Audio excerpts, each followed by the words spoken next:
Bell জামিন বিতরণ অভিবাসীদের জীবন নিয়ে বিপুলায়। মেক্সিকোর সান ফেলিপে এক ইটভাটায় শ্রমিক হিসেবে কাজ করতেন হুয়ান আন্তোনিও গোমেজ টোরেস। স্ত্রী এবং 3 ছেলে নিয়ে তার সংসার। মাত্র $80 সাপ্তাহিক আয় দিয়ে কোনোভাবে সংসার চালিয়ে নিচ্ছিলেন গোমেজ। এত অল্প অর্থে জীবিকা নির্বাহ করা এমনিতেই কঠিন, তবে খেটে খাওয়া শ্রমিকদের জীবন নিয়ে সন্তুষ্ট ছিলেন তিনি। কিন্তু যখন তার স্ত্রী আবার অন্তঃসত্ত্বা হয়ে পড়লেন, সব হিসেব ওলটপালট হয়ে গেল মেক্সিকোর এই 3 মজুরের। ভাগ্য পরিবর্তনের জন্য গত বছর ঝুঁকি নিয়ে অবৈধভাবে আমেরিকায় ঢুকে পড়েন গোমেজ। প্রতিশ্রুতি দিয়েছিলেন কাজ খুঁজে নিয়ে স্ত্রীকে ডলার পাঠাবেন তিনি। মাত্র কয়েক সপ্তাহ পরেই অর্থ চেয়ে কারাগার থেকে নিজের চাচাতো ভাইকে ফোন দেন গোমেজ। জানান সাঁতার কেটে রিও গ্র্যান্ডে নদী পার হওয়ার সাথে সাথে টেক্সাসের কিনি কাউন্টিতে স্টেট পুলিশের হাতে গ্রেফতার হয়েছেন তিনি। $1000 জামিন ধার্য করে ব্যক্তিগত সম্পত্তিতে অবৈধ অনুপ্রবেশের দায়ে কারাগারে পাঠানো হয় গোমেজকে। এই অর্থ তার বার্ষিক আয়ের প্রায় 4 ভাগের 1 ভাগ। কিভাবে এই জামিনের অর্থ জোগাড় করবেন জানা নেই তার। উপায় না দেখে তখন চাচাতো ভাইকে ফোন করেন তিনি। গোমেজ তার ভাইকে প্রতিশ্রুতি দিয়েছিলেন যে আদালতে হাজিরা দিলেই অর্থ ফেরত পাওয়া যাবে। কিন্তু জামিন পাওয়ার সাথে সাথে স্থানীয় পুলিশ গোমেজকে সরাসরি আইস কর্মকর্তাদের হাতে সোপর্দ করেন। এরপরই দ্রুত বিতাড়িত হলেন তিনি মেক্সিকোতে। আদালতে হাজিরা দিতে না পারায় বাজেয়াপ্ত হয়ে গেল তার $1000 জামিন। সরাসরি কিনি কাউন্টির ব্যাংক হিসেবে জমা হলো এই অর্থ। আইনের ফাঁদে পড়ে সর্বস্ব হারাচ্ছে অভিবাসীরা।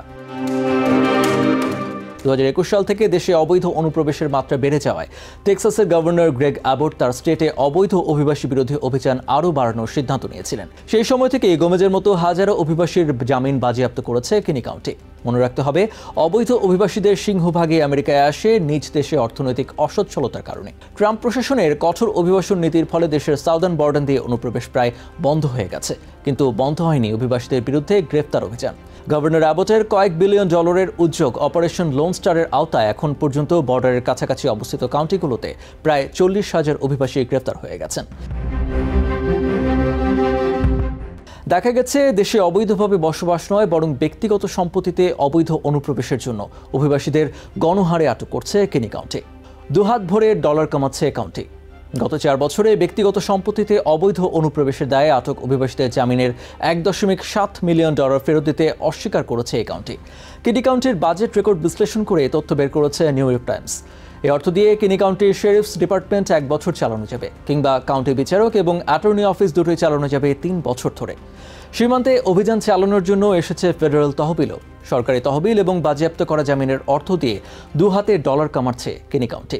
কিন্তু নতুন কিছু ট্রাক কিনেছে কাউন্টি শেরিফস ডিপার্টমেন্ট। বেতন বেড়েছে কাউন্টি বিচারক এবং অ্যাটর্নি অফিস কর্মকর্তাদের, যারা এখনও হাজারো অবৈধ অনুপ্রবেশের মামলা নিয়ে কাজ করছেন। নতুন জনবলও নিয়োগ দিচ্ছে কাউন্টি প্রশাসন। জামিনের অর্থ জরিমানা নয়। এক প্রশ্নের জবাবে কাউন্টি অ্যাটর্নি ব্রেন্ট স্মিথ বলেন, কিনি কাউন্টির বাসিন্দারা মনে করে নিজ দেশেই পরবাসী করে ফেলছে তাদের অবৈধ অভিবাসীরা, তাই কঠোর ব্যবস্থা নিতে বাধ্য হয়েছে প্রশাসন। তিনি আরও জানান, অপারেশন লোন স্টারের উদ্দেশ্য হচ্ছে অভিবাসীদের এদেশে ঢুকতে নিরুৎসাহিত করা, যাতে তারা কিনি কাউন্টিতে না এসে অন্য কোথাও গিয়ে সীমান্ত অতিক্রম করে। কিন্তু মামলা চলাকালীন কারাগার থেকে মুক্তির জন্য যদি কেউ জামিনের অর্থ পরিশোধ করে, তা জরিমানা বা শাস্তি নয়। আদালতে হাজিরা দিলেই সেই অর্থ ফেরত পেয়ে যাওয়ার কথা গোমেজের মতো আটক অভিবাসীদের। কিন্তু আদালতে হাজিরা দেওয়ার আগে বিতাড়িত হচ্ছেন তারা। অনেকেই জানেন জামিন নিলে দেশ থেকে বের করে দেওয়া হবে তাদের, কিন্তু মাসের পর মাস কারাগারে বন্দী থাকার বদলে জামিনে মুক্তি নিয়ে বিতাড়িত হওয়া ছাড়া আর কোনো রাস্তা দেখছেন না অভিবাসীরা।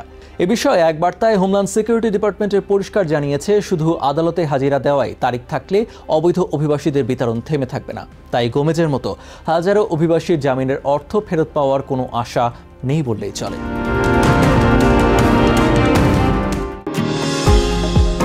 নিউ ইয়র্ক থেকে সম্প্রচারিত TVN 24 টেলিভিশন বিশ্বজুড়ে বাঙালির কণ্ঠস্বর।